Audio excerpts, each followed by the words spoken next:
course, we're now joined by Dr. Sue Onslow, who's the Director of the Institute of Commonwealth Studies at the School of Advanced Study of the University of London. Dr. Onslow, thanks very much indeed for joining us, and welcome to the programme. Thank you very much indeed for this invitation. All right, let's start with, I believe the Secretary General of the Commonwealth will be one of the few people that will be doing a reading at the funeral tomorrow. Does that give us an idea of where the Commonwealth sits in terms of the royal family? It does.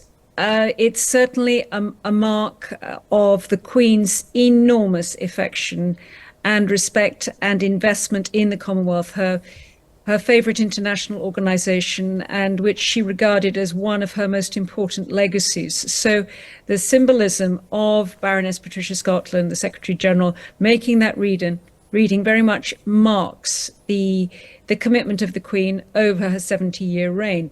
I think it's also very interesting that the Queen was very involved in her funeral arrangements. So that would have been a part of the Queen's own wish. And of course, the Queen had expressed her wish that her son, now King Charles, should become the next formal ceremonial head of the Commonwealth after her death. All right. And at her death, she was head of state. It's 15, isn't it? Because the United Kingdom is actually part of the realm. So 15 countries that she was head of state. And the question now continues is, does the trend continue where we'll start to see more countries becoming republics and that heads of governments in those countries will become heads of state? Yes, I think this process is going to accelerate. As your earlier speaker noted, these trends, these drivers towards republicanism were already in place, but the dial has certainly shifted. It is cranked up with the announcement there's going to be a referendum in Antigua and Barbuda. So these are processes in train. They're complex, they're complicated, but there are all sorts of inputs into this push to move to Republican status. A desire to step away from the colonial relationship, a confident and independent countries, the debates around reparations, also the sense, there's a lot of anger that the monarchy has not addressed its role in colonialism and also has resisted getting actively involved in the whole debates around reparations. These are very powerful feelings across the Caribbean. But interestingly, Barbados, which became a republic last November, will fly its flags at half-mast tomorrow to mark the Queen's funeral. And Prince Charles, as he then was, represented the Queen at that transition from realm to republic, indicating that this was with the very best of goodwill, and it had been achieved without rancor and with the warm support and good wishes of the former head of state. There's no question that these issues are very emotive, run deep, and ones that have to be dealt with. But I wonder if being part of the realm had any benefits for the citizens in those countries. That's part of the criticism and part of the indifference towards the British monarch staying head of state, a sense of what difference did that head of state make in everyday life. And so the reaction across the Caribbean has been very mixed to the Queen's death. Older generations still feeling sense of bonds, of sentimentality and affection and deep respect for the Queen. But among younger generations, criticism, skepticism towards public institutions, and a real sense of disconnection and disengagement, all part of then a shift towards a desire for Republican status. Does a shift from being part of the realm mean moving out of the Commonwealth as a grouping, or do they just transition and who's the head of those countries? There's absolutely no change in the membership of the Commonwealth as an international organization once countries become republics. In fact, over the course of the Queen's reign, 17 countries changed from being Commonwealth realms to being Commonwealth just republics in the Commonwealth. And now the majority of members of the Commonwealth are republics. So there is no need to reapply. South Africa left the Commonwealth in 1961 precisely because it, at that point, was obliged to reapply on becoming a republic. And it was very, very evident that the overwhelming majority of Commonwealth leaders then would not endorse South Africa staying a member as an apartheid state. But of course, South Africa rejoined the Commonwealth in 1994 when black majority rule was achieved. So states can leave the Commonwealth. It's a voluntary association of independent states. It's not a treaty organization. And this is the great paradox. Although there is indifference and resentment and some anger towards the monarchy and its role as head of Commonwealth realms, and also its ceremonial, King Charles's ceremonial role as the head of the Commonwealth, this is an association which is expanding. It has just included 2 new Francophone members of Gabon and Togo. So it has a perceived questioning about its relevance and its role, its finances, what's it for, mystification among a great many people. And yet this is an organization which is still representing an attractive magnet. So it represents a practical problem-solving possibilities and where it connects with other people, exchange of ideas, exchange of networking, and the possibility then for contributing to international negotiations. But the Commonwealth doesn't have a USP of what it stands for, but what it can contribute to. But it certainly is facing multiple challenges. And I am concerned if there is too much of an association of a royal-dominated Commonwealth. It is a modern organization. And the narrative around Prince Charles re-energizing it, leading it, that's not his role. His role is to support, but the role really is for the Secretary General as the political leader of the Commonwealth. All right, we'll talk about that a little bit more just now. I am curious about some of the bigger countries that have different histories when it comes to the Commonwealth. I'm thinking about New Zealand, I'm thinking about Australia, and also Canada, which is a bit of an odd one because it's half French as well, isn't it? It is indeed. And of course, Canada had its own experience of potential secession with Quebec's desire to break away from Canada. But those, if you like, are the former white settler world.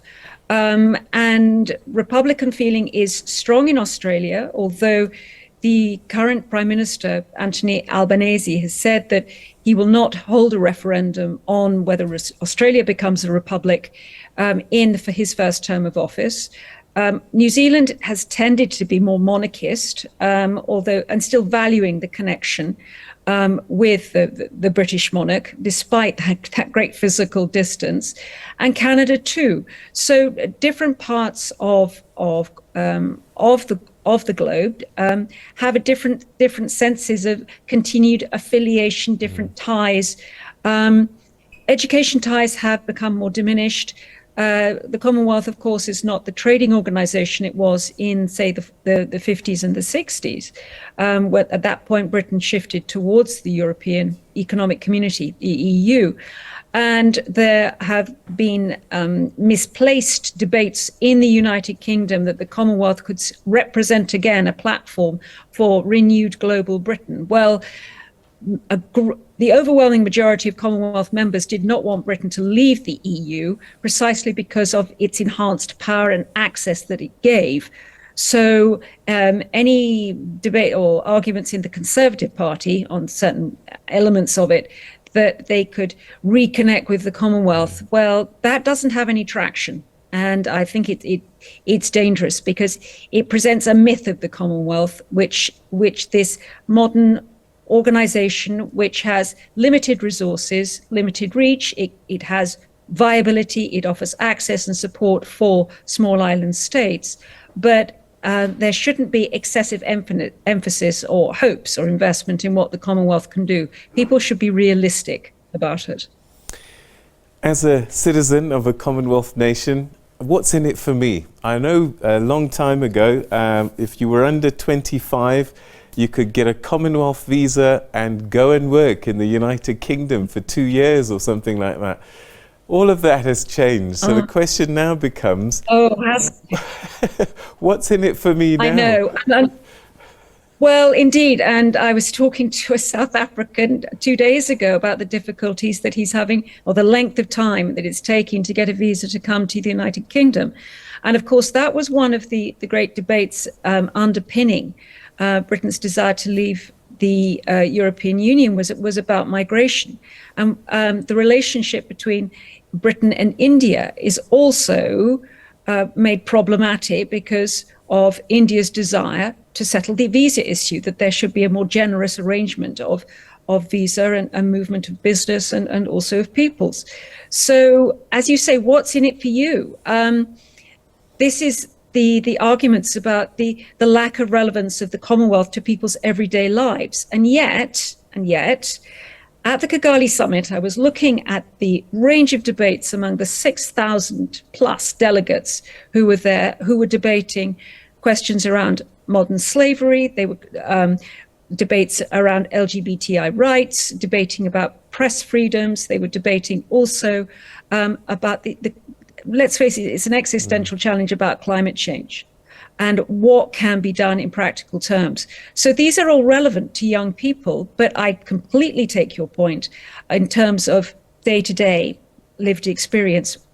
You know, what does the Commonwealth mean? Well, I go back to that paradox about indifference of its relevance, and yet this is an expanding association, and there's a waiting list. Zimbabwe wants to get back in.